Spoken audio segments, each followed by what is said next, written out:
प्राचीन काल की बात है। एक नगर में एक बुढ़िया रहती थी।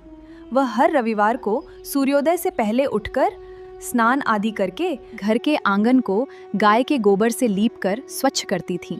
उसके बाद वो सूर्यदेव को अर्घ्य देकर पूजा अर्चना करती थी और फिर भोजन तैयार कर सूर्य भगवान को भोग लगाकर स्वयं भोजन करती थी। सूर्यदेव उस बुढ़िया से बेहद प्रसन्न थे।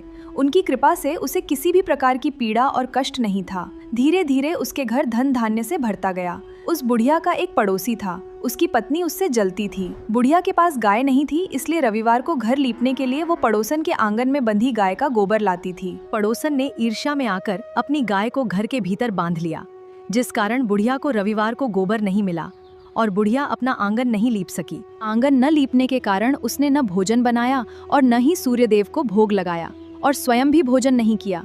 फिर भूखी प्यासी रात भर दुखी रही। उसकी भक्ति से प्रसन्न होकर उसी रात सूर्यदेव ने उसे स्वप्न में दर्शन दिए और इच्छा पूर्ण करने वाली गाय देने का वरदान दिया।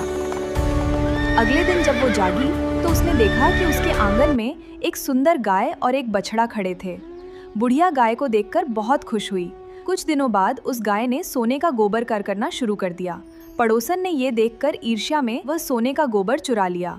सूर्यदेव ने तेज आंधी चलाई और गाय को बुढ़िया के घर के अंदर बंधवा दिया, जिससे सोने का गोबर अब बुढ़िया को मिलने लगा और पड़ोसन जल भून गई और राजा से चुगली कर दिया। राजा ने गाय मंगवा लिया और बुढ़िया परेशान हो गई। तब सूर्यदेव ने राजा को स्वप्न में गाय वापस करने को बोला।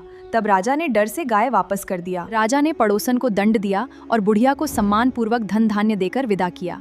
इसके बाद नगर में घोषणा करवा दी कि सभी लोग और सूर्यदेव की पूजा करें। जो व्यक्ति श्रद्धा और नियम से रविवार का व्रत करता है, सूर्य भगवान उसकी सभी मनोकामनाएं पूर्ण करते हैं, रोग दोष दूर होते हैं और जीवन में सुख समृद्धि आती है।